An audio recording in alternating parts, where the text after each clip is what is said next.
고난은 믿음이 실제화 되어가는 과정이다. 믿음이 실제화 되어가는 과정이다.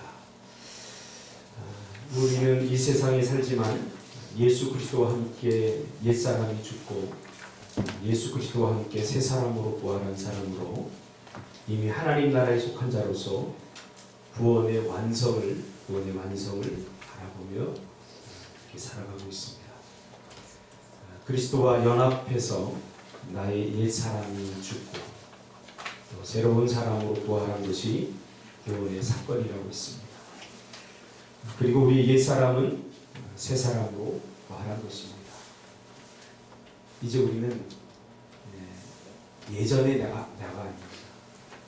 이제 나는 새롭게 되었습니다. 그것을 가능하게 한 것이 바로 부활입니다. 부활절날 우리가 예수님이 다시 죽음에서 부활하셨다. 참 기쁘다. 저 어릴 적에 부활절 달걀을 먹으면서 참 기쁘다. 근데 솔직히 마음속으로 뭐가 기뻐야 되지? 그것이 가슴에 잘 와닿지 않았습니다. 그러나 이 옛사람이 죽었다는 것, 우리의 옛사람은 희망이 없죠. 우리의 옛사람은 하나님으로부터 공급받지 못하는, 하나님의 도움을 절대 받을 수 없는 나의 간절한 기대와 나의 소망에도 불구하고 그런 마음을 갖고 기도해도 응답받을 수 없는 나였죠. 그러나 이제 내가 부활한 예수님을 경험함으로 이제 완전히 새롭게 창조된 나입니다. 그러나 이 땅에서의 실제가 되는 데는 시간이 걸립니다. 어제 구원의 종말론적 의미에 대해서 이야기를 나눴습니다. 이미 구원받았지만 아직 완성되지 않은 구원의 길을 우리가 걸어가고 있기 때문에 이 땅에서 우리가 구원이 실제화되어 가는 데는 많은 시간이 걸립니다. 그래서 구원의 우리는 첫 열매를 받았다 이렇게 말했어요. 구원의 첫 열매가 뭐라고 했죠? 바로 성령의 임재라고 했습니다. 구원의 첫 열매를 받은 자로서 오는 세상, 곧 하나님 나라의 시민으로 살려면 이 세상의 도, 다시 말하면 이 세상의 방법,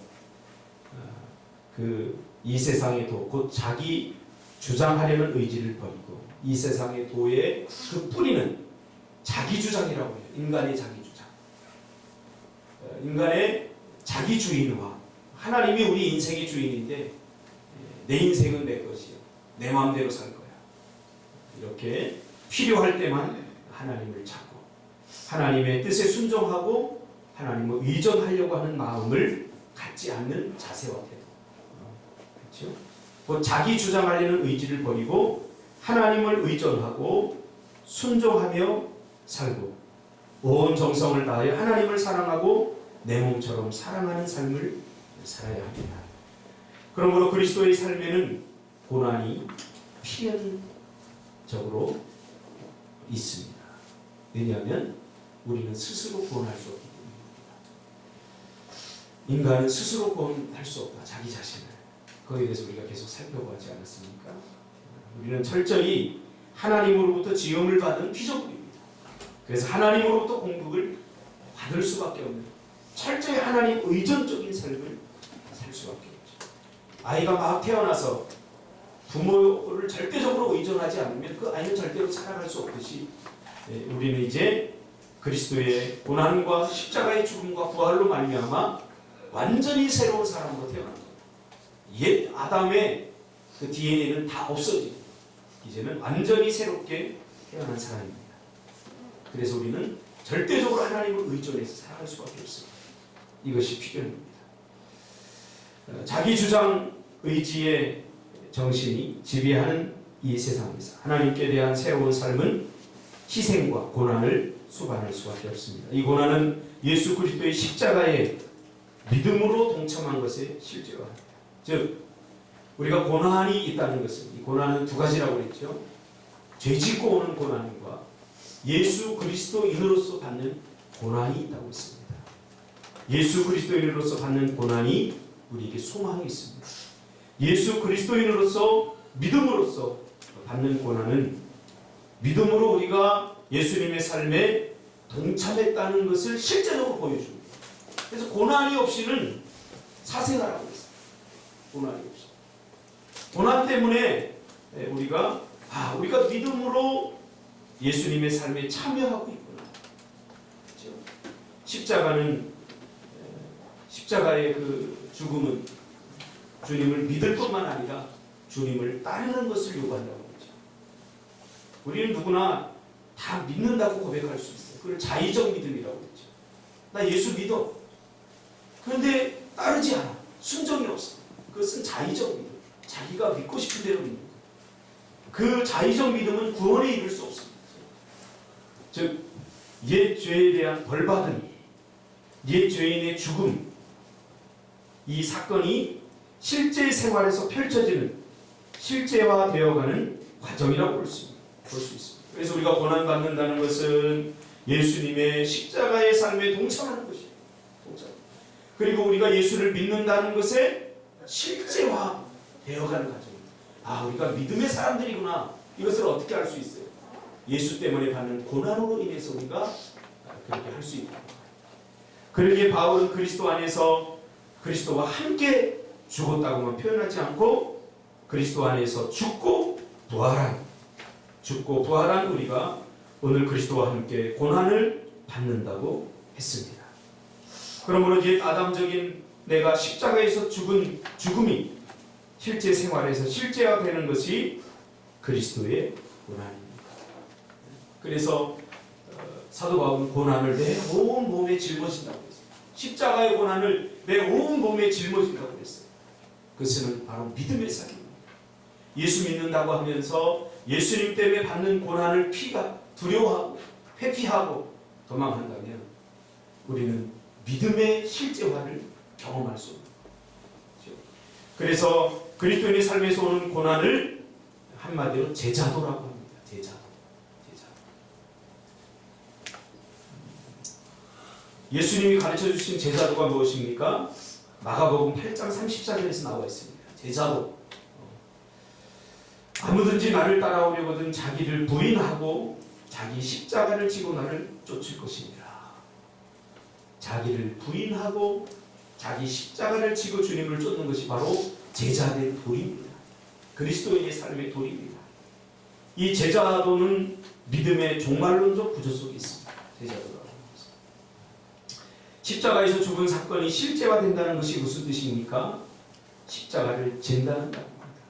예수님도 십자가를 졌듯이 우리도 십자가를 지는 것입니다. 예수님이 십자가를 졌기 때문에 우리는 십자가를 지지 않아도 된다. 그게 아닙니다. 제가 늘 이야기했죠. 믿음은 예수님의 삶에 동참하는 거라고 그렇게 이야기했습니다. 십자가를 진다는 것은 무슨 뜻일까요? 자기를 부인한다는 것입니다. 자기를 부인한다는 것은 자기를 주장하는 옛 사람은 십자가에 못 박는다는 거죠. 자기를 부인한다는 것.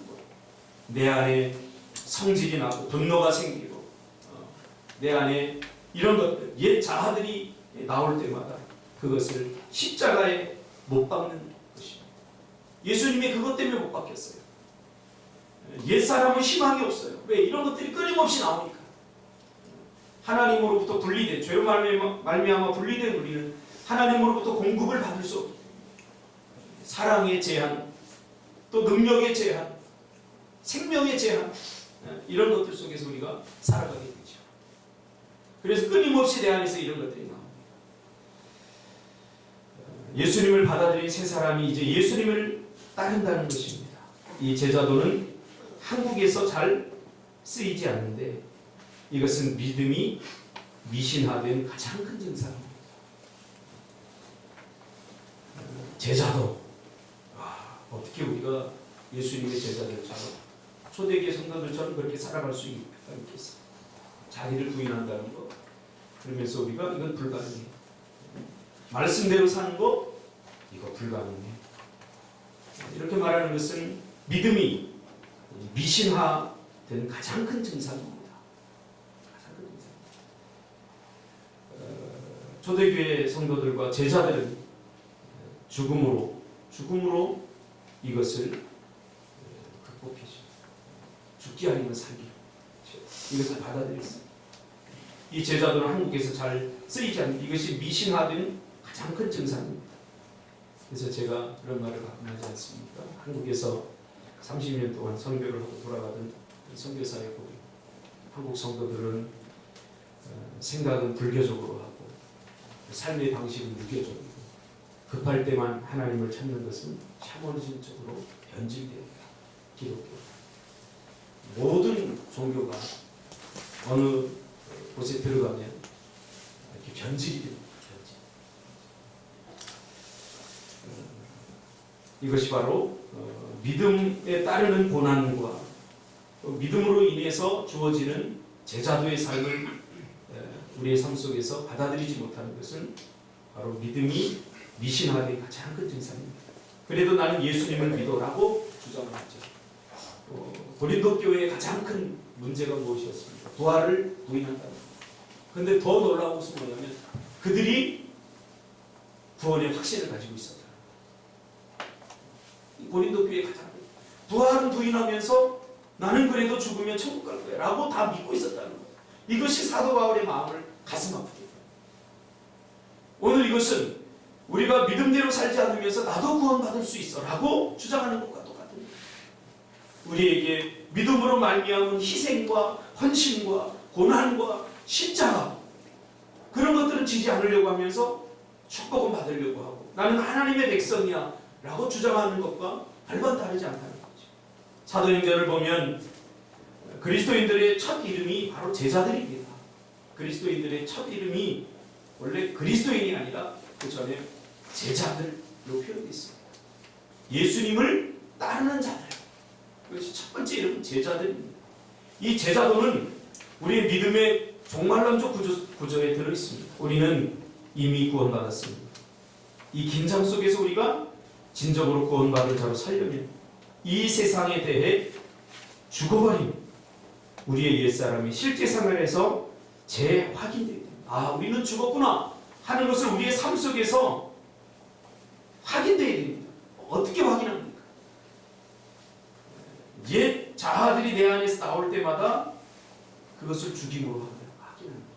아, 나는 죽었지. 내 안에 분노가 생기고 미움이 생기고 옛 자아들 이런 것들, 자기 욕심, 자기 주장 이런 것들이 나올 때마다 그것이 죽은 것을 내가 확인하는 거예요. 내 성질대로 살지 않고, 그렇죠? 내 옛 자아가 움직이는 대로 살지 않고 그것을 내려놓음으로써 아하, 나는 죽었구나 하는 것을 우리가 확인하면서 우리가 실제적으로 믿음으로 살아간다는 것을 우리가 확인하게 되는 거죠. 그것이 믿음의 삶인 거예요. 내가 죽은 것을 확인하는, 내 옛 자아가 죽은 것을 확인하면서 살아가는 것이 바로 믿음의 삶인 거죠. 제자들이 그랬잖아요. 예수님의 죽음을 확인했고 뿐만 아니라 부활을 확인했죠. 내가 나를 주장하려고 하고 나의 이기주의로 살려고 하고 남을 윽박지르면서 살려고 할 그 순간 십자가에 못 박힌 나를 주장하려는 옛 아담적 내가 죽어요. 아, 나는 죽었구나. 십자가에 못 박혀야 합니다. 그랬을 때 동시에 고난의 삶은 믿음 안에서 그리스도와 연합하여 부활한 새로운 삶으로 날마다 실제화되어가는 과정이 됩니다. 우리를 그리스도의 고난에 동참하게 하고 그의 죽음에 하나 되게 하는 제자들의 삶은 역설적으로 우리가 그리스도의 영광된 형상으로 날로 변화되어 가는 과정입니다. 이런 자기를 주장하는 것들을 내려놓고 또 자기의 옛 자아를 부인하고 자기 성질대로 살지 않고 하는 것이 바로 고난에 동참하고 부활에 동참하면서 바로 예수 그리스도의 영광된 형상으로 이렇게 날로 변화되어 가는 거죠. 그래서 우리가 구원의 종말론적 그 시제에 대해서 과거, 현재, 미래에 대해서 우리가 이야기하지 않았습니까? 이것은 일시적으로 한 번에 이루어져, 구원이라고 하는 한 번에 순간적으로 딱 우리가 시간적으로 이루어지지만 그러나 완성되어지는 데는 시간이 그래서 필요하다고 그랬어요.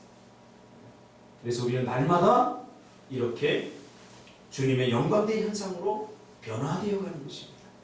우리가 다 수건을 벗은 얼굴로 거울을 보는 것 같이 주의 영광을 보며 그와 같은 형상으로 변화하여 영광에서 영광으로 이르니 곧 주의 영으로 말미암으리라. 예수 믿고 변화되지 않는 것은 그래서 예수 믿고 그리스도의 형상으로 변화되지 않는 것은 가짜. 성경은 그렇게 이야기하고 있습니다. 예수님의 부활의 새 생명이 우리의 썩어져가는 몸에 나타나져가는 과정입니다. 예수님의 부활의 새 생명, 이것이 우리의 육신 썩어져가는 몸에 나타나는 그런 과정입니다. 그래서 제가 우리의 질그릇 같은 우리의 그리스도의 보배가 담겨졌다라고 이야기했습니다.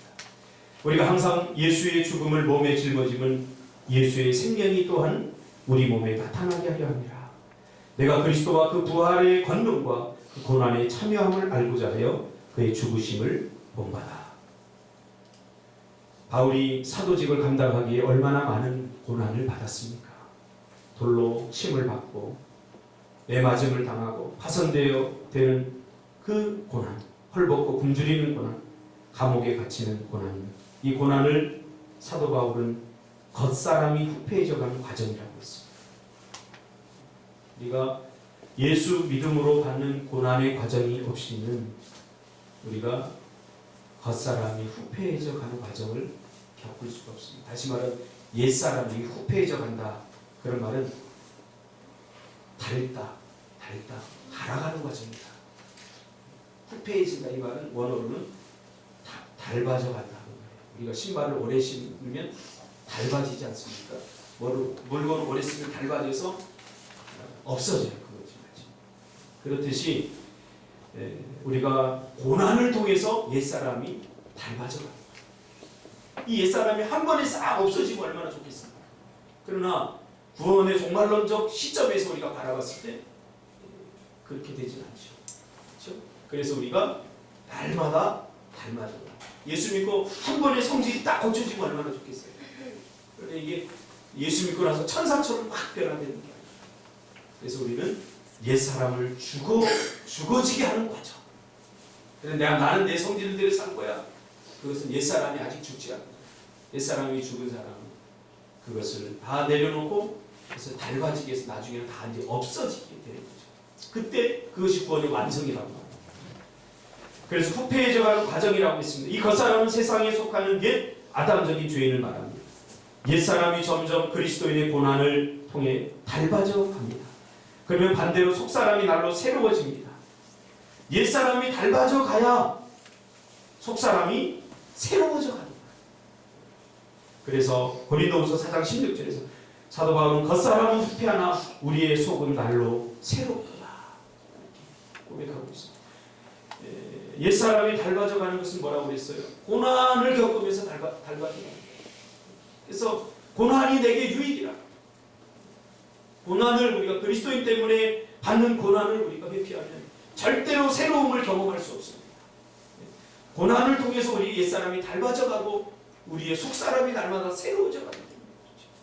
그래서 믿음이 미신화되어 간 종교적 삶에 머무는 사람들은 절대로 이 그리스도의 부활이 주는 감격과 기쁨을 온몸으로 경험할 수가 없어요. 믿음의 삶은 아들의 형상을 담는 것입니다.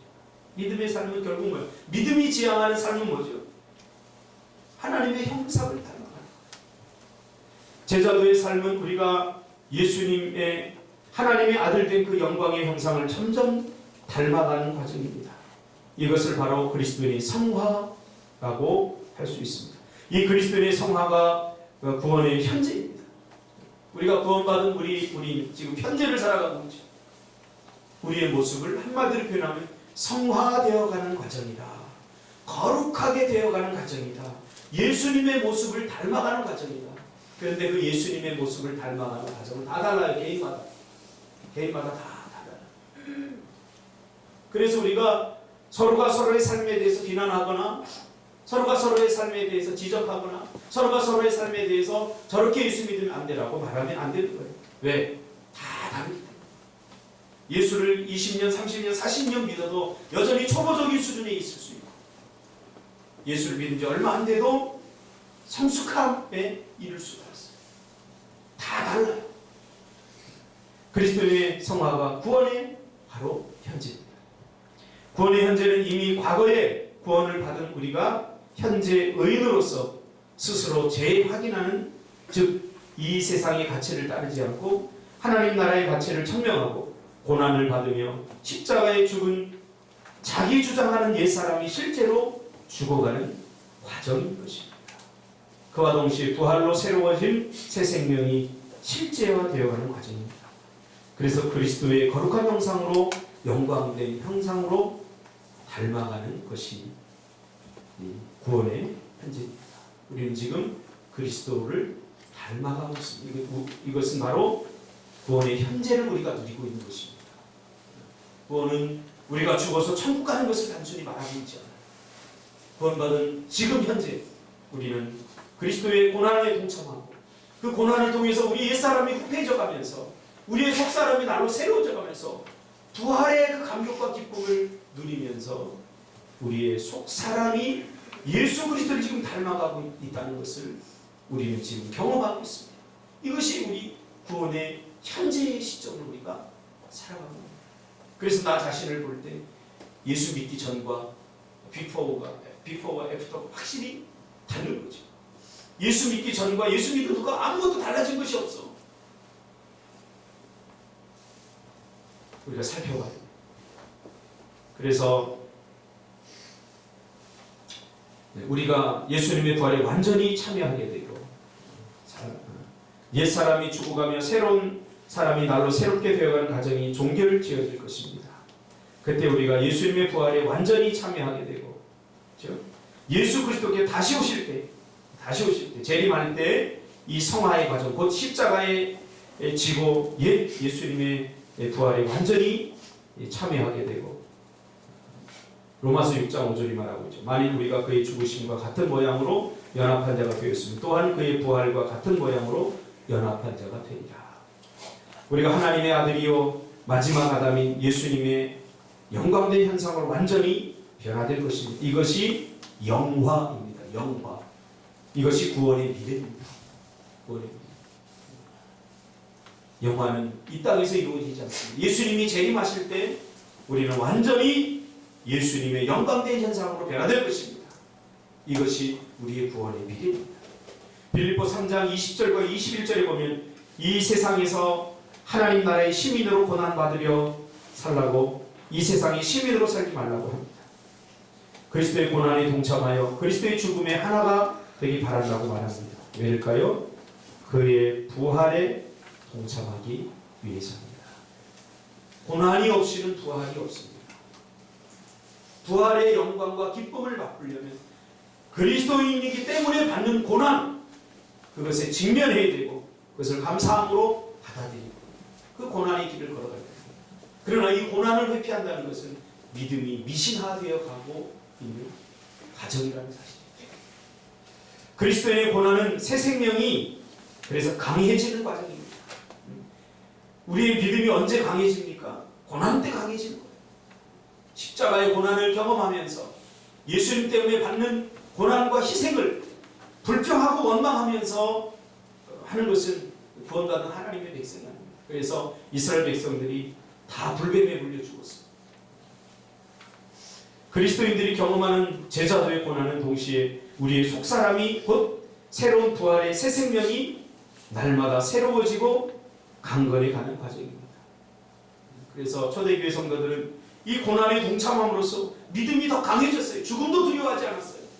어떠한 상황도 예수님 때문에 받는, 자기가 그리스도인들이기 때문에 받는 손해와 그 고난을 두려워하지 않고 불나방처럼 고난 속으로 뛰어들었죠. 왜? 고난 받을수록 더 강해집니까? 그래서 오늘날 사단은 이 고난을 우리에게 평안으로 바꾸어서 유혹하고 있습니다. 왜? 고난을 통해서 그리스도인들을 통치하려고 하니까 그리스도인들이 쉽지 않거든요. 더 강해지거든요. 그래서 우리에게 평안을 줘요. 이것이 우리를 이렇게 무너뜨리고 있습니다. 이 과정으로 드디어 예수님이 다시 오심으로 말미암아 우리를 더 이상 악과 고난과 죄의 시험에 허덕이지 아니하는 영광스러운 형상으로 완전히 변화시킬 때 종결될 것입니다. 이것이 구원의 미래입니다. 그리스도인의 이것이 바로 소망입니다. 우리가 이 소망을 붙들어야 하는 이유는 이 소망이 헛되지 않기 때문입니다. 우리는 이미 예수님의 부활로 구원의 첫 열매를 받았습니다. 구원의 첫 열매가 뭐라고 그랬죠? 바로 성령의 임재함이라고 했어요. 구원의 첫 열매는 성령의 임재. 우리 안에 성령이 있어요. 그래서 고린도서에 아무도 성령이 아닌 것은 우리가 예수를 주라고 시인할 수 없다라고 그렇게 말했습니다. 더 나아가 바울은 로마서 8장에서 궁극적으로 구원의 완성을 받으리라는 것을 우리와 함께 하시는 성령으로 증명했습니다. 우리가 구원받는다는 것을 어떻게 알 수 있어요? 우리는 구원의 첫 열매를 받았어요. 구원의 완성에 이르진 않았지만 구원의 첫 열매를 우리는 받았어요. 우리는 어떤 나무의 첫 열매가 열리면 그 나무가 무슨 나무인지 알 수 있지 않습니까? 그렇듯이 우리는 구원의 첫 열매인 성령을 받음으로 우리가 앞으로 어떻게 될 것인가? 구원이 한 번에 쫙 이루어지면 이렇게 설명할 필요가 없어요. 그러나 우리가 구원의 종말론치 시간적으로 이해를 하려고 하니까 구원받은 후에 즉시 죽는 게 아니라 우리가 구원의 과거, 구원의 현재, 구원의 미래에까지 우리가 확장되어져 가고 있기 때문에 우리는 성령이 내 안에 있는 것을 통해서 나는 구원받은 사람이구나 하는 것을 알 수 있다는 거죠. 내 마음대로, 내 주장대로, 내 뜻대로 사는 것이 아니라 그런 내 옛 자아가 나올 때마다 성령의 통치를 받고 또 성령의 인도함을 받으면서 나는 구원받은 사람이구나 하는 것을 깨닫게 됩니다. 예수님 때문에 받는 손해, 예수님 때문에 받는 고난, 그런 것들을 통해서 우리의 믿음이 더 강해지는 것을 우리는 경험하면서 나는 구원을 지금 경험하고 있구나. 이렇게 우리는 깨달을 수 있고 또 우리의 부족함과 연약함, 이미 구원받았지만 아직 완성되지 않은 구원의 현재를 살아가면서 우리가 그럼에도 불구하고 죄짓고 쓰러지고 넘어질 때마다 우리가 하나님 앞에 회개하고 또 우리의 부족함을 기도로 채워나가면서 나는 구원받는 사람이구나, 구원의 현재를 살아가고 있구나 하는 것을 경험하게 된다. 구원받았는데 왜 나에게 이런 고통이 오지? 나에게 왜 이런 고난이 오지? 구원받았는데 나는 하나님 왜 내 기도를 들어주지 않지? 이러면서 불평하고 원망하는 게 아니라 그것이 곧 구원받았음의 증거라는 사실이죠. 그것을 말해주고 있는 거죠. 우리가 벌써 하나님을 아바라고 부릅니다. 그래서 우리가 지금 악과 고난에서 허덕이지만 하나님께 아바라고 하면서 기도함으로써 벌써부터 그의 힘을 빌었을 수 있습니다. 구원은 공급이 중단됐다고 하죠. 죄로 말미암아 하나님으로부터 모든 공급이 중단됐는데 구원받음으로써 그 공급의 관이 열려졌습니다. 그래서 그 공급을 우리가 어떻게 받을 수 있어요? 기도로 받을 수 있어요. 그래서 기도하라. 이것은 바로 이런 구원론적이고 종말론적으로 이해하지 않으면 그 기도를 마치 미신적으로, 그래서 급할 때만 기도하는 거예요. 문제가 있을 때만 기도하는 거예요. 나에게 어려움이 올 때만 기도하는 거예요. 이거는 믿음이 미신화되어 가고 있다는 증거입니다. 그래서 사도 바울이 뭐라고 했어요? 쉬지 말고 기도하라고 했잖아요. 항상 깨어 기도하라고 했잖아요. 왜? 예수님이 내일 올지 모레 올지 몰라요. 언제 올지 몰라요. 이런 창조적 긴장감을 우리가 가지고 살아야 돼요. 이 세상의 미련을 두고 살아가는 사람은, 이 세상의 가치관, 이 세상의 도를 따르는 사람은 우리의 삶을 어떻게 바라봅니까? 세상 사람들처럼 바라봐요. 그러니까 늙으면 죽는다라고 생각을 해요. 그러면 우리가 언제 늙지? 보통 사람들이 한 70, 80 사는구나. 그러니까 내가 그때까지 살 줄 알아요. 이건 그리스도인의 종말론적 삶이 아니에요. 우린 죽음과 상관없이 예수님이 내일 올 것인가 모레 올 것인가 아니면 지금 당장도 올 수 있다는 이런 창조적 긴장감 속에서 세상에 대한 미련을 다 버리고 이제는 주님에 대한 소망을 가지고 살아가는 거예요. 이것이 종말론적이고 구원받은 사람들의 삶의 자세와 태도라는 거죠. 그것이 사도 바울이 계속해서 데살로니가전서 후서에서 이야기하고 있는 것입니다. 기도도 마찬가지입니다. 기도도 우리의 삶의 필요와 문제가 있을 때만 기도하는 것이 아니라 그러한 필요와 문제가 생길 때마다 우리는 어떻게 됩니까? 우리는 구원받았지만 여전히 하나님의 공급이 필요하구나. 하나님의 도우심이 필요하구나. 하나님을 철저히 의존하고 의지하고 순종해야만 되는구나. 기도함으로써 우리가 그것을 깨닫게 되는 거죠. 그래서 기도하는 거죠. 여러분, 세상 사람들도요, 문제가 생기면 다 기도합니다. 자기 신을 다 부릅니다. 그래서 급할 때만 하나님을 찾는 것은 우리가 믿음이라고 볼 수 없어요. 우리가 항상 깨어서 기도해야 되는 거죠. 우리의 쓸 수 있습니다. 아직 예수님이 오시기 전에, 즉 구원이 완성되기 전부터 예수 그리스도가 분명히 오셔서 우리의 구원을 완성하리라는 확신을 가지고 가질 수 있습니다. 그러므로 우리 그리스도인들의 소망은 밑바탕이 없는 근거도 없이 공중에 붕 뜬 그런 것이 아닙니다. 우리의 소망은 그저 세상 사람들처럼 간절히 원하면 이루어진다, 그런 게 아니죠. 그렇죠? 그래서 고린도후서에 말한 것처럼 모든 것이 성경이 근거합니다. 하나님의 말씀대로 이루어져갑니다. 하나님이 우리의 구원을 예전부터 계획하셨고, 창세전부터 계획하셨고, 그리고 말씀으로 예언하셨고, 그리고 지금도 그 말씀대로 이루어져 가고 있고, 예수님이 오신 것도 그 말씀대로 이루어져 가는 과정이라는 거죠. 우리가 구원받는 것. 이것이 바로 소망입니다. 이 소망을 붙들어야 됩니다. 그 말씀에 의하면 우리는 바로 예수님의 재림 때 구원받을 수 있다는 거죠. 그 말씀에 의하면 이미 구원받은 우리는 이 세상에 어떤 고난과 어려움이 올지라도 마침내 우리를 고아처럼 갑옷처럼 버려두지 않고 현재적 고난과 고난 속에서도 하나님 우리를 구원해 주신다는 거죠. 이 믿음이 있는 사람은 현재적 구원받았음에도 불구하고 당하는 고난과 어려움 앞에 절대로 굴복하지 않습니다. 우리가 하나님을 벌써 아바라고 부릅니다.